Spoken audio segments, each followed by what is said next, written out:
One of the things that Tom did, he said, I really love you and I want this to work. If my kids don't like you and they don't accept you, you're out. It doesn't matter how I feel. Wow. But that's a strong position to take, and it made him so appealing to me. I think divorced men are highly underrated.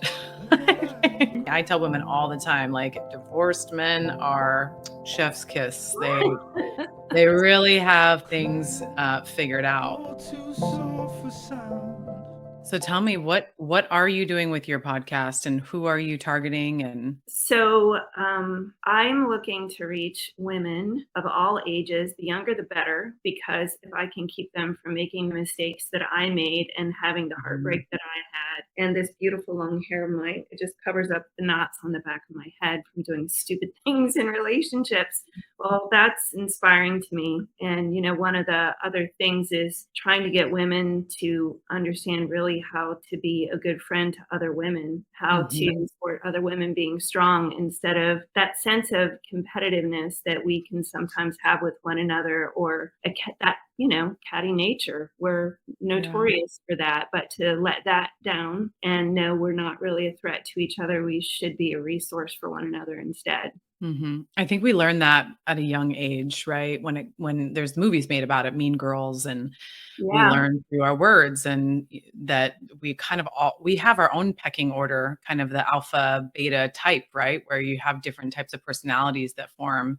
I remember in high school, I got made fun of all the time, and it's not called bullying. It's just more like verbal harassment from women, Yeah. and it was rough. I grew up with a lot of guy friends, and it took me a while to get comfortable with women in general, because I just didn't feel safe. I just couldn't really connect with them because I felt like I couldn't fit in. I didn't know fashion. I still kind of don't. I still need help. I I like would say do Rent that. the Runway subscriptions, and I still, that's not my strong suit, but I found women who are really supportive, amazing women who are not competitive at all, and those are the tribes that you got to run with. Yeah, that is what I found being married to a SEAL and surrounded by those women. And my experience was, as soon as you marry one of those guys, you have this amazing bond with all these other women who are going through the same thing you're going through. And when Mm. we retired, I mean, I didn't want to retire. I was like, can we just do just one more deployment, please? Can we just stay a little longer? So, and he had had enough. But for me, it was, I volunteered for everything. I was the ombudsman for Team 7. I was the family readiness group coordinator for Naval Special Warfare Group 1. And I got so much out of connecting with and supporting and connecting other women so that they could support one another. And Mm. I think, that was a big shift for me, because a lot of my experiences growing up, and I'm the only girl in my family. I have two older brothers, and I was a tomboy, and a lot of those things I just didn't, it didn't seem normal or natural to me, that whole super feminine thing, for quite a long time. So I found a place with women where I belonged. And then when we retired, I was really lonely and struggled to replicate that. But thankfully, I have that here now, where we're living in South Carolina. And I encourage other women to try to create those bonds with one another, because not only does it make us better as women, but it makes us better women for the men we are either sharing our lives with or seeking to attract to have those relationships with. I couldn't agree more. I think that I found myself early on in relationships in my 20s and even in my early 30s, where I would kind of, and there were some attachment issues and some trauma that I had faced as a child. So whenever I'd get into a relationship, I'd kind of like glom on to the guy, right? And my life became his life. My relationships became his relationships. We went to do his events, and it just kind of happened. It was a progression where I would start to lose some of the time that I was spending with my female friends, and then going to him and trying to make him my girlfriend, realizing that they can't fill that space for a lot of women. And I think where we get frustrated and we get, resentful and angry is when we try to go to them and they don't know how to fill that space for us. We need to be able to talk and to bond and just to let out certain things that are just bothersome to us, and then we feel better. And men typically want to fix, they want to come to the rescue. And it's like when I learned to They're problem solvers for sure. Yeah. yeah. And so when I learned okay, this is like my girlfriends, these are the conversations that I have with them. And that's a really good space for that place. And then for him, this is another space that I share. It's like we used to be raised by villages. We used to have, core groups of people that we would all get our needs met in different ways. But I think that after COVID, especially, I see there's a bit of an isolation problem that's happening, and we're seeming to go to our primary relationship for all of our needs to get met. And I just don't think that that's just not a healthy place to be. It's really setting yourselves up for failure to do that. And I mean, Mhm. you also have to be careful then. Okay, who do you go to? If it's not going to be your significant other, you're going to have to be very cautious. It has to be somebody who's going to be supportive of your relationship, whether it's, you're Mhm. married or not. It's somebody who's not going to just say, pat you on the back and agree completely with everything that you say. You don't, that's not Mhm. really a friend. That's definitely, I mean, we all want that sometimes, but is that really what's best for our personal development? No. To No. look at it, yeah, it's hard. It's also difficult to be that friend when somebody comes to you and you have to go, I think you need to take an inventory of what you're doing. And you have Yeah. to risk them rejecting you and saying, all right, I don't want any of what you're selling. But Mhm. honestly, my stable for real close friends is pretty narrow. So if I Mhm. have somebody who isn't up to anything big in their own personal development and I can see it, I'm not going to necessarily cut them out, but I will reposition them where I still love you, but from a little bit of a distance. Yeah, the if somebody tells me, get rid of him after one fight or one instance, or if I see it in my comment sections all the time on my social medias, get rid of him, queen, you deserve better. And I'm going, yeah, that's not how relationships work, but I have to be honest with myself. I mean, and that comes from a place of just avoidance and trauma and not knowing how to have deep, meaningful conversations and being able to get through conflict. I don't think that we spend enough time there and knowing how to get through conflict resolution, especially with the men in our lives. So it's just, oh, we'll get rid of them. We'll find a new one on Bumble or Match, or there's so much at our fingertips where why would we have to settle and why would we have to just, put up with bad behavior? But really, that is like where the magic happens. All the girls are now saying like sparkle, sparkle. I don't know what that means, like sprinkle, Me here. sprinkle. There's a new saying for every like Gen Z. Every time I open TikTok, I'm like, what's this one? But that's where the magic really happens is being able that like conflict and repair building mechanism. And I'm sure you and your husband can speak to that. I'm sure Yeah. you've had many Oh, yeah. opportunities to walk away, and you've had people, women especially, telling you, my godmother's been married to her husband for 50 years, and she has been through everything that you could imagine with someone. And you need to have somebody like that in your corner for sure. Yeah, it's so easy to quit these days because, like you said, oh, I'm not a bad looking woman. I can just get on another app and get attention from another man. But what Mhm. we are longing for as humans is a deep and meaningful connection. And we are our own worst enemies when it comes to Mhm. creating it because we want this momentary exciting feeling. And Mhm. then, I mean, let's face it, I'm married to an alpha. I'm no slouch myself. So the two of us can have some serious conflict. And then we can assign whatever meaning we like to that,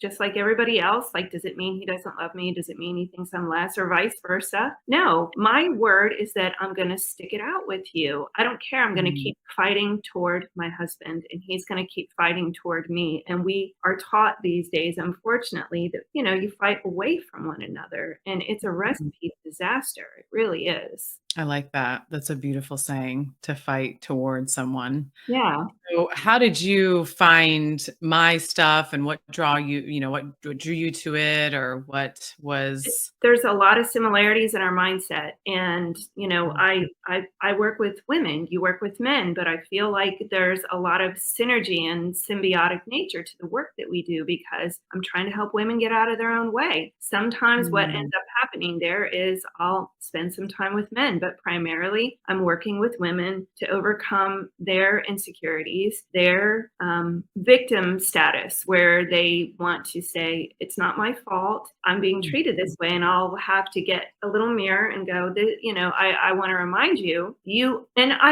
there's people are victimized by stuff, but we are not victims. There is a mhm, huge difference to that. And people look at what has happened to them and they are inherently wanting to place blame very quickly, but they don't want to examine their own behavior and what caused it. And I'm not saying if you are with somebody who cheats on you that you caused that, of but you have course. to really examine what you did to create the conditions where it was okay to treat you that way. And that's a man or Mm, a woman. It doesn't mm, matter. It's not, mhm. a gender specific thing. So teaching people responsibility in their relationships, that's sort of a big piece of what I'm doing. And one of the things I work with women on is, when we've been through bad relationships, and I think like I'm the 5 alarm fire for having made every relationship mistake in the Mhm, world, our instincts get injured and mm, we stop paying attention to our gut. mhm. And that creates a huge series of cascading problems. And until we allow those instincts to heal and we know, all right, my gut is going to protect me and sort of tell me, where I'm going to be safe, the kind of people I need to be associating with, the kind of people I should probably put some distance between myself and them, we're going to continue to make the same sort of mistakes. Where do you think that women struggle the most with kind of that victimhood? Because I have to tell you that that comes up often in my coaching appointments, in my comments, the themes that I hear from men. And I don't know if it happens on both sides as much, maybe because men are conditioned a little bit differently from a social perspective, as far as taking, they have coaches, they have people that are a little bit maybe harder on them. But I'm not quite sure what do you think the thing that most women struggle with in regards to taking responsibility? I think it's a combination of things. I mean, I think that there is this damsel in distress sort of Mm, image that we all know, whether we mhm, see it ourselves or live through it. And I think that women have such mixed messages from society. Be strong, compete with men. You can be in spec ops. You can do any job a mhm, man can do, but and then when you're a woman and you try to approach men with that, you're not going to have any success. I'm not saying that women aren't really competent and able to do things. So they're stuck sort of in this catch-22 of they want to be strong, they don't really know how, and when things don't work out, because they don't have the skills to be aggressive competitors with men, nor should they. Like, mhm, compliment men. Don't compete mhm, with them. We have our own gifts. It's not to say that we're not strong. It's mhm, the total opposite. So they go and do things that they think are going to be aggressive, and it's never going to work. You are never, as a woman, going to find peace, harmony, and some sort of great relationship and connection with a man when what you have to lead with and offer is aggression and in competition with men. There's so much of that mm. going on. And you think that that happens too within the subset of a marriage? Like what are some of the things that were coming up with you and your husband? So before he and I got married, I was in the investment business and I did that Mm, for 15, 16 years. And when we have 3 children, 2 are from his first marriage and they were 4 and 7 when we got married. And I was like, wait, I'm a professional with a cat. I don't know what to do with these people. These are like little creatures and I'm overwhelmed. But we were married about a year and a half when our son was born, and I got laid off the day after he was born. So mm, I immediately had this different shift in looking at family and motherhood, and I would have gone back to work.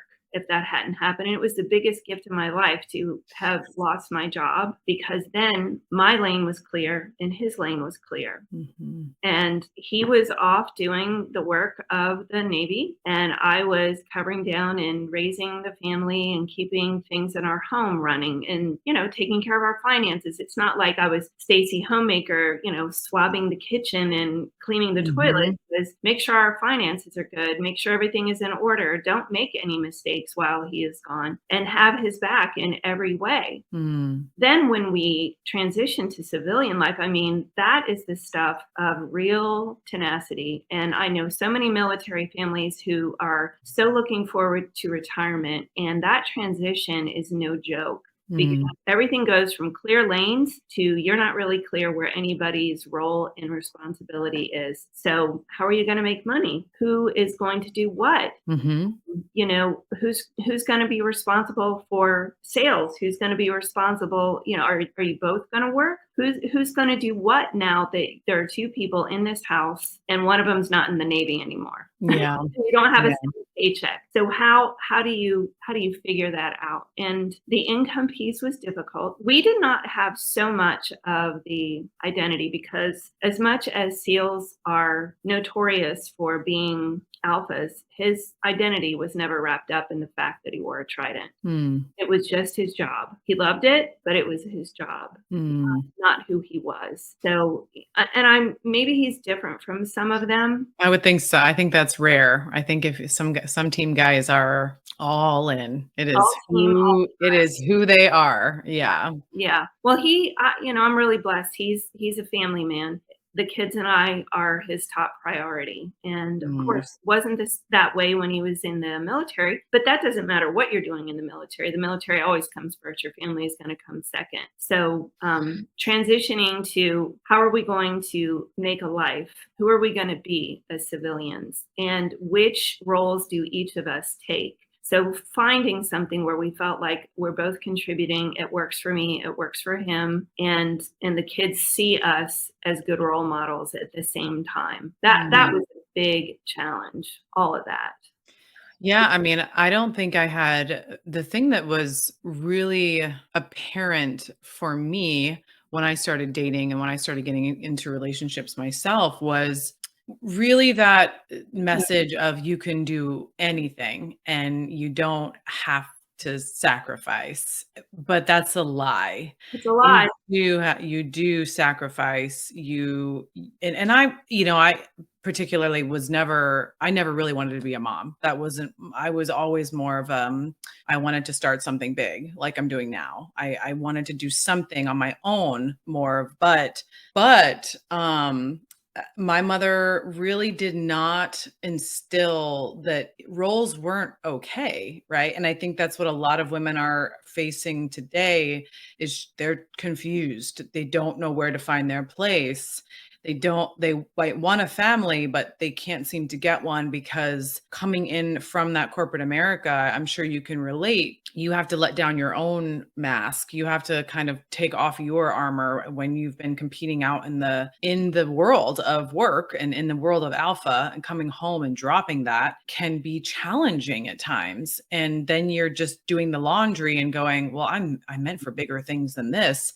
But really, we look at these like menial tasks, these things that you have to do to keep a household running. And it's amongst women, it just isn't given enough merit. It's not given it's due that being a mother is respectable. And I find that really, really sad because there's a lot of women I think that aren't going to be able to be mothers and they really wanted to be. But our society and for me, my mom, single mom, she did her best and she didn't want me to have the same life that she had, which was struggle raising kids, struggle from top to bottom. But sometimes I think that there's an overcorrection that has happened in our society. And I wonder, I think we're seeing what that looks like now, especially, I mean, you left Southern California, but Southern California is it's pretty bad.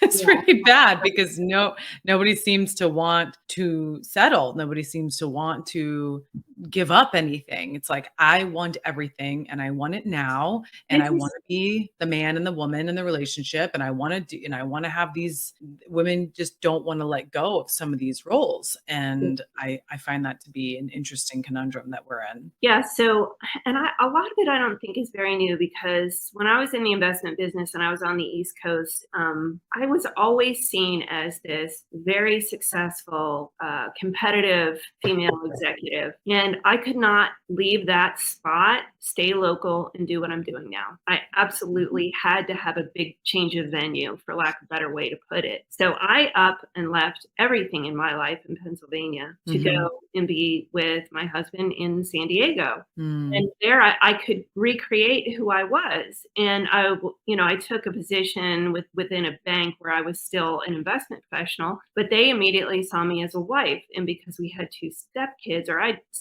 they saw me as a family woman. And I wasn't there long before, we were expecting. So I think it is very hard to stay among the same group of people and have a big shift like that. Almost like when they tell addicts, you got to change people, places, and things because this is kind of who you are to them. It's the same thing. People regard you as that sort of person, and it's really hard to shift out of that, even with things that aren't so meaningful. But when it comes to your lifestyle status, it's a big thing. And then as it pertains to, the menial tasks of doing the laundry and keeping the house and all of those things, one of the things that I know to be true is that when you have a man and a woman who have a strong relationship and connection, none of it can last without the woman. She is the one who creates the performance and the people around her. That is the ultimate feminine strength because through my being in Tom's life, he was massively successful in the SEAL teams. Our kids have flourished. Our daughter is an Apache pilot, West Point grad. Wow. And a lot of that, and she will attribute that to the nurturing that she got, specifically from me, also from her dad. We are quite the combination of I'm nurturing and firm, and he is get in your face and demand more of your performance. I'll be like, yep, you can do it. Just do it. And he's like, why aren't you out of bed? You piece of... No, I'm just kidding. Not that. Well, that's the that's the balance I think that the man brings. Yeah. And I didn't have that. My brothers didn't have that. Unfortunately, my father passed away when we were very young, so it was very difficult on the family structure. And unfortunately, I just put a brother, watched him go to prison for a little while because he made some really poor decisions. But I mean, statistically, 80% of the men that are behind bars typically grew up without a father because they don't have that discipline or that structure or the boundaries that men present with children. So I'm very big on, I support women who want to bring a child into the world. I that happens a lot here. Fatherless by choice, I guess, or what they call it. It is what it is, but I know the statistics and I know, that the child I wouldn't do it personally. That's just all I'll say, because I know that the child is not going to have as a good of an opportunity to do well in the world. And if I'm going to bring a child into the world, it better, I want to have as many resources as possible to give that child a good life. And not having a father just scares me a little bit. It's a setback for any child to not have both parents, but especially the father. Fatherlessness is a terrible thing. Did you see that a lot in the SEAL teams? Did you see fathers not being present, or did you see with most of them around? SEALs are gone on average 250 days a year. It's a lot. They're never home. So the women are extremely strong and they bind together to help. And then what happens is if my husband is gone, so-and-so's husband will hang out with my kid. Raise others' kids. And there is a lot of that. There's a lot of fathers that will take the daughter along with their daughter to the father-daughter dance if their dad's gone. The sense of community and doing for one another and a real sense of commitment to each other's there's families. It's not something, I mean, you hear all the glitzy, glamoury or badassery about these guys, shooting people or doing the dangerous things they do. But Mhm. behind all that, the community is so tight and so whole and so connected. That's why things work downrange the way they do. And you can see it. So how do you have a conversation with a woman who is struggling with her husband and you see that she is creating a lot of the drama within that relationship? What does that conversation look like between you and another woman? So I ask her what she's committed to. What are you really committed to? Are you committed to your marriage? Are you committed to connecting with him? Are you committed to your complaints? I'm not bringing the decorations to your pity party. I'm not. Hmm. I'm not times when I'm going to sit and listen, but let's clear the air and come up with solutions. I'm only really interested in that for people. And I really require that the women that I work with examine their own behavior and who they are.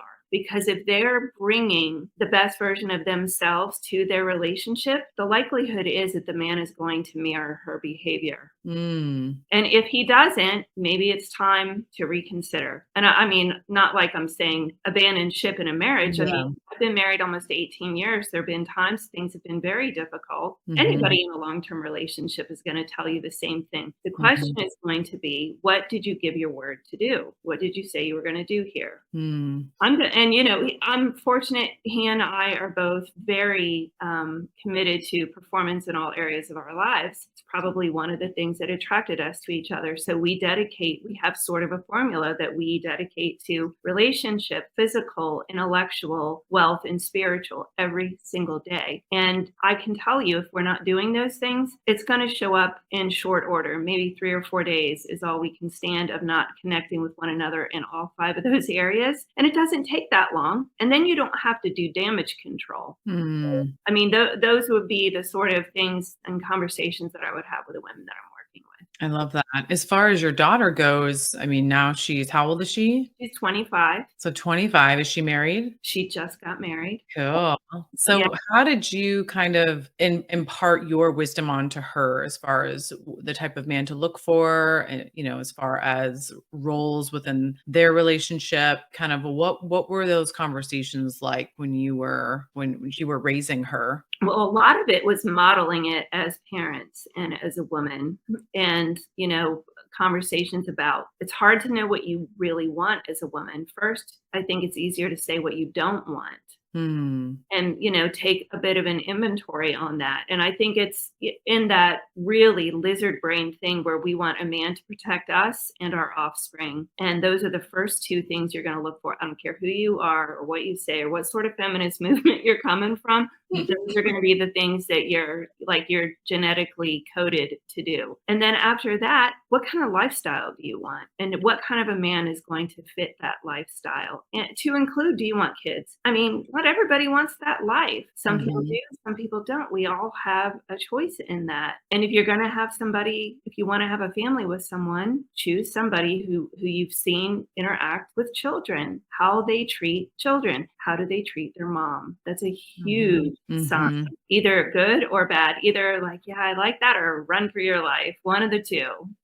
Big time. That Yeah. was That was a crucial thing for me. And unfortunately, the reason why I learn so much about men now and why I talk about the things that I do is because, you know, uh, when you don't have that modeled for you, you are left to figure it out on your own. And so you don't really know what a bad boy is or what a good guy is. You can't really differentiate between the two. And I think that's a lot of what women are running into at this point, is that they're seeing all of the charm and they're seeing the outward appearance and they're seeing all the things that's very shiny, but they don't necessarily know the character of the man, or he's deceptive.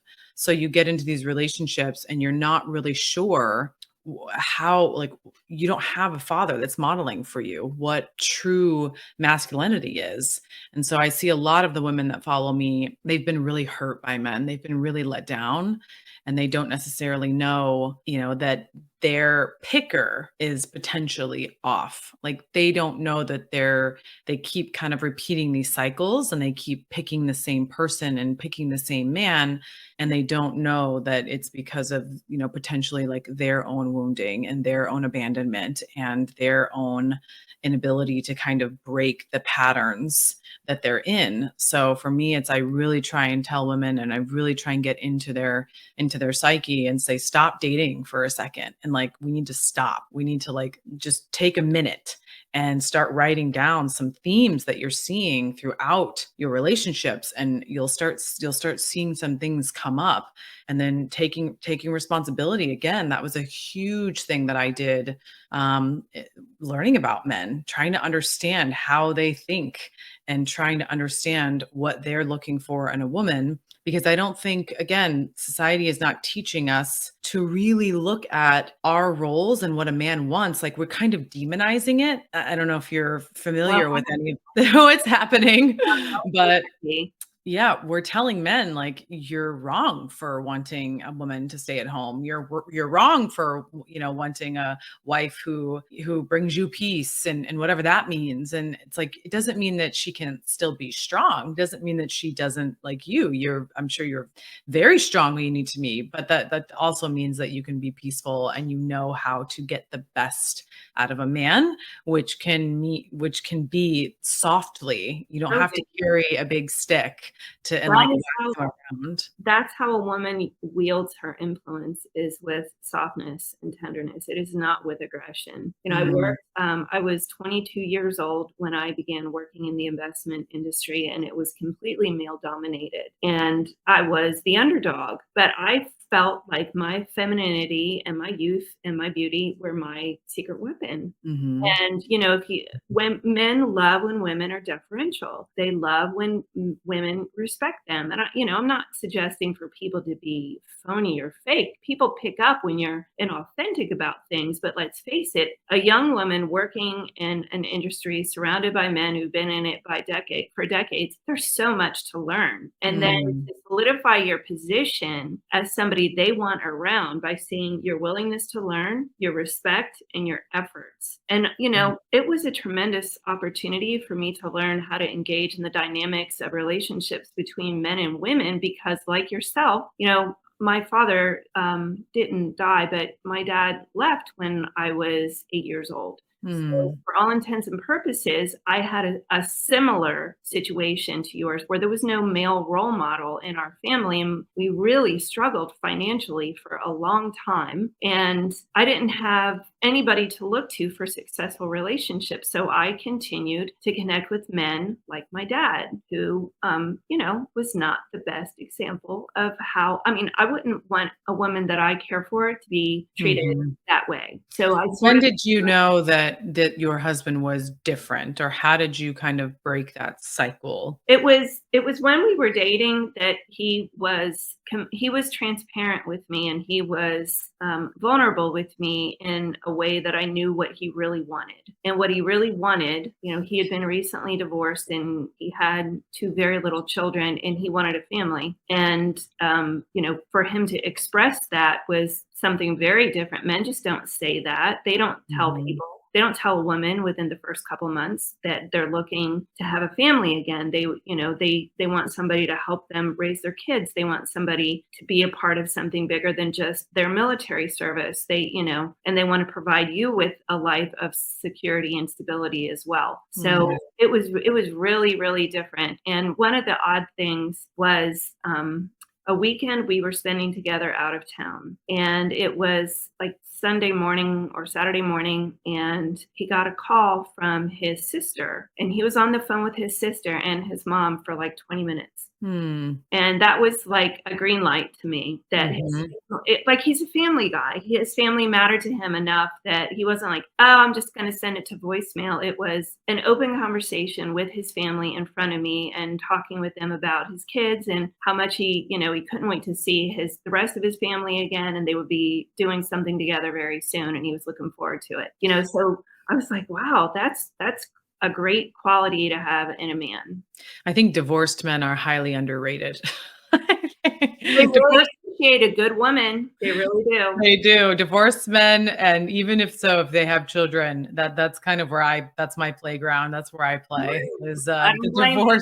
the divorced man, because they've typically have done some work. They've typically taken an inventory of how they contributed to their own relationship. They've typically, whether it was her or not, there is some deep introspection, and they're very open, like you said, about what they want, about what they don't want. They're very intentional. They don't have time. Like, they're busy doing their thing. I tell women all the time, like, divorced men are chef's kiss. They really have things figured out. One of the things that Tom did that was very scary for me, but hugely attractive, was he said, I really love you and I want this to work. If my kids don't like you and they don't accept you, you're out. It doesn't matter how I feel. Wow. Like, that's a strong position to take, and it made him so appealing to me, especially being, the child of divorced parents who both got remarried, and it wasn't always great. Like, this guy cares about his kids more than anything. Like, I want some of that. I want to make babies with that guy. Mhm.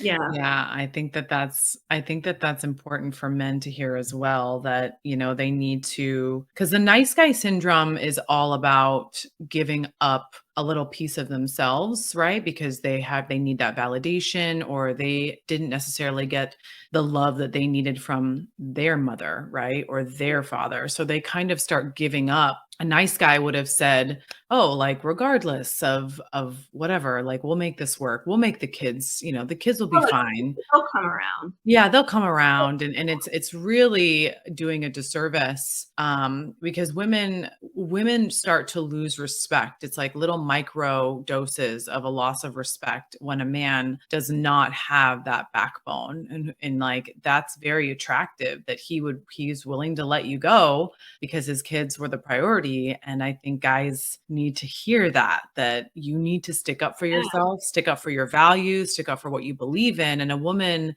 will either fit into that life. And same goes for women. Same Right. goes for I mean, Yep. if you're a Christian and that's what you want, then you stick by that. But Yep. when you start making concessions, when you start giving up, when you start becoming inauthentic in your desires, then you're building a relationship based on a Jenga. Like, the Yes, like pieces are your just gonna feeling. tumble. Yeah. Yeah.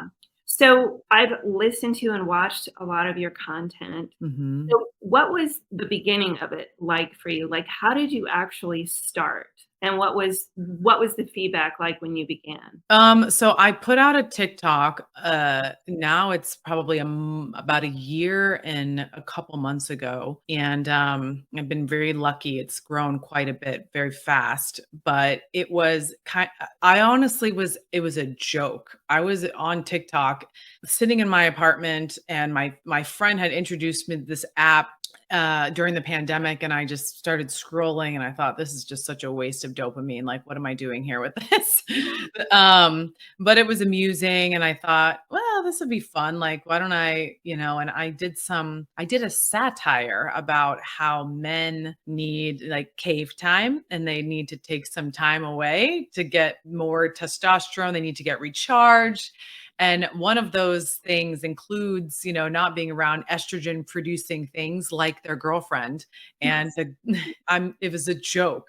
And the girls just came flooding in. Wow. And it was, it went viral. I think it got 8 million views, and all the guys were coming in shammering, yeah, I need my guy time.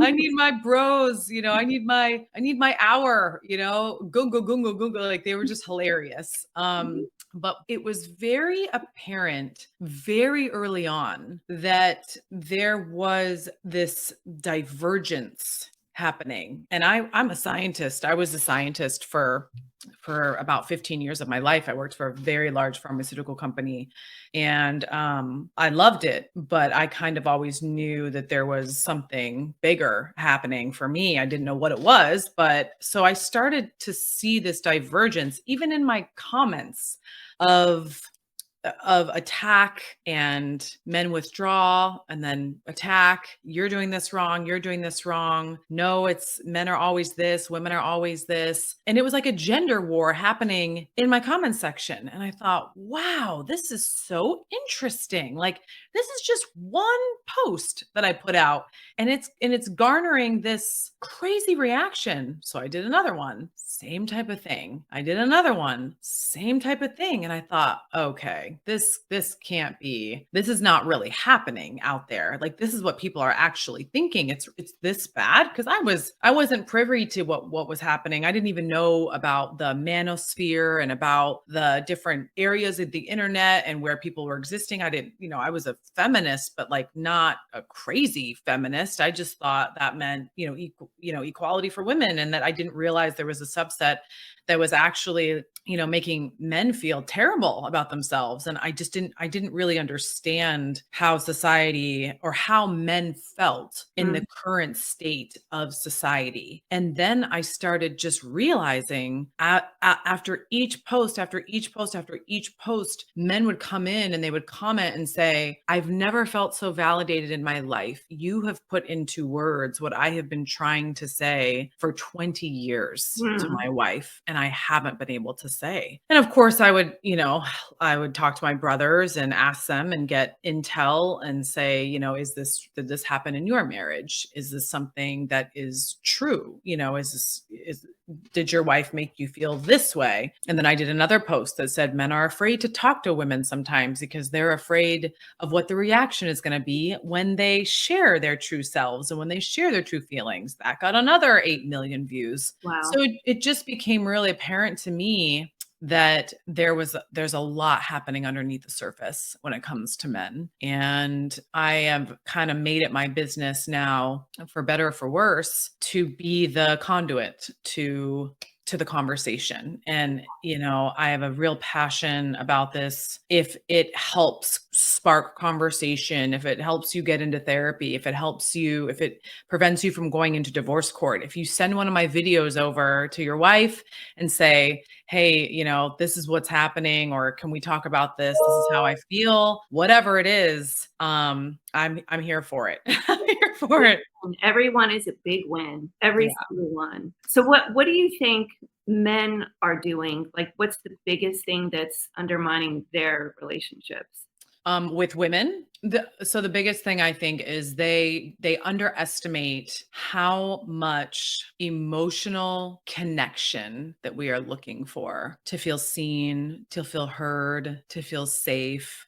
Men aren't as big of communicators as we are. They just aren't. Right. They communicate with, especially, I'm sure, a team member, right? Like 10-4, buddy, here's the direction. Here's where we're going. This is the problem. This is how we solve it. And we're good. It's like, what else do you need, honey? I'm here for it. But what they underestimate is really, just the connection and the foreplay and the non-sexual touch, and there's so much that we need to feel sexy. And, you need to tell us we're beautiful. It could be every day, and we would not tire of it. Never. Never. I'm laughing. Noticing the new lip color, noticing your lip color, noticing, just anything did you do something with your hair? I love it. Just feels great that way. little tiny things like that. Men don't that's not how men work with another. So there's like a certain training that needs to happen, that all you have to do is these little tiny things, and it can make a huge difference in your relationship with a woman. Is there anything that you hear from the men that are your clients that is like comes up all the time that women do or don't do that undermines things? Yes. The biggest thing I hear is taking something that happened in the past, or potentially, let's say, he shares something that is vulnerable, such as, his grandfather, that he was upset, like he wants to make his grandfather proud because his grandfather was like his father, and right, he like pours out his heart about something. And then in an argument or in a discussion, or if she's disappointed in him, she'll come back and verbally say, well, your grandfather would be really disappointed in you right now. Mhm. Like taking like a global thing and then using that to kind of try and create behavior change. I think I have to give women the benefit of the doubt. And really, I think there's good intention behind some of the things that they say. Like, as I've said them myself, you're trying to like motivate that man to change or motivate him to do something different. But using a man's vulnerabilities against him or bringing a past mistake up in a current situation is a really surefire way to like make a man closed off and not want to open up to you ever again. Right, right. Yeah. I think if we learned, if men learned how to emotionally connect with a woman and women just let go of the past and try to motivate with positive reinforcement. I heard on a podcast the other day that a guy, he's like, when I'm at work, if my wife let me go out the door and she said, honey, you go slay the day. I am so proud of you. Thank you so much for everything that you do for our family. He goes, you know what? I would work so fast. I would get my work done so fast and I would get home so fast to her and be there and be the man that she wants me to be for that family. And sometimes I don't think we women think that way. Yeah, I think that communication is definitely a two-way street where men want to hear from you. Men want that validation, that affirmation. They definitely need to hear from us too, and not us sharing what's going on with us or our problems or our complaints or our challenges or our Mhm, struggles. They want to hear gratitude. mhm, They want to see your photos, ladies. mhm, They want you to mhm, send pictures on the regular and they don't want to have to ask for it. They want you to send it because they're thinking of them and that's showing them. Like all those small acts of either love or the absence of your efforts on both sides of that equation, it'll make or break things. And then what I have found is that if you have built a fortress of those sorts of communication when things are good, the difficult moments and the challenges and the struggles, they are mitigated in a big way because it's very in the very recent past, you remember you had a great experience together. You did something wonderful together. You connected with each other. You shared generosity with one another, whether it was right, material item or time or attention. And right. those things are how you protect your marriage or your relationship or create the conditions where marriage is a possibility that you And I'm sure that you've had in your marriage as well, where we'll have different standards, right? And this is how I started looking at it and how I started coaching my clients and saying, he sometimes doesn't even see the throw pillows, that they're disheveled or that, there might be dishes in the sink. Men would have intercourse on the 4 loads of laundry on the bed. Like, they share. don't care, and like we're like, oh my God, they're gonna get all wrinkled again and crap, I gotta fold them. Like, what do you get off the laundry? What are you doing? So there's like this lack of spontaneity that happens, and then they get frustrated and feel rejected. And it was when I started to look at myself and how I was interacting with, in my relationships and with my man, that I thought, okay, what are things that I have to let go of? What are things I have to pick my battles? And if he leaves the cabinets open in the kitchen, is that something that I can do I just shut them, or do I pick a fight over something that he hasn't changed for 5 years? You know what I'm saying? It's like Yeah. there are certain things that we have to just remember, okay, maybe his standards are different. Maybe he doesn't clean the dishes the way that I want him to, but is that something that is he going to change? I don't know. But am I going to pick a fight for it for the next 20 years? I don't know Or either. are you going to let that stand Right. between you when it comes to the opportunity for some intimacy? We Mhm. are big proponents. Every day we start, one of us or the other, speak for 10 minutes with no drama, Mm. listen for 10 minutes to whatever the other person has to say, choose what action you're going to take for the day, and then Mm. share in some sort of intimacy for 10 minutes. I And love that. so it sets the tone for every single day. And Mm.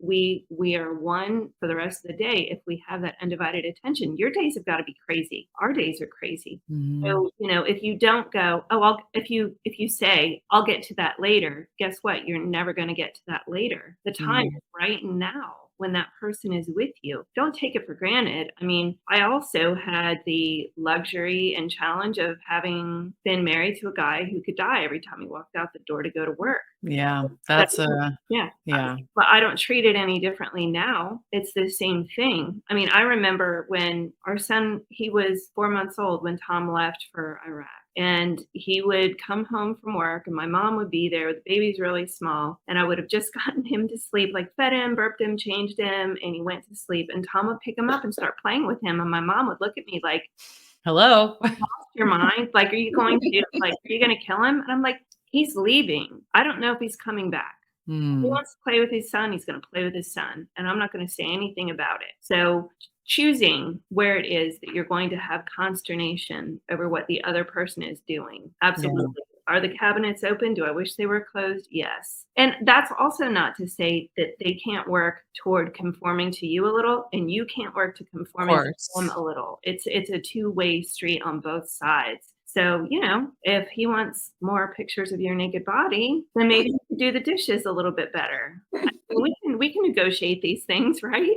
Yeah, I think those are the conversations that we need to be having, albeit uncomfortable, and I empower men as well to take their power back because a lot of them are sometimes afraid and they don't necessarily want they say they just want their peace. I just want my peace. And I go, well, you're not going to get peace with an unhappy wife. So you have two options. Like your peace is going to be divorce or your peace can be found in your marriage, but you not saying anything, protecting your peace is doing a disservice to both of Yeah, you. I mean, talk about breeding resentment. It's peace Yeah, at the moment, but it's creating a monster later, yeah, and who exactly. wants to deal with that carnage? Mm-mm, Mm.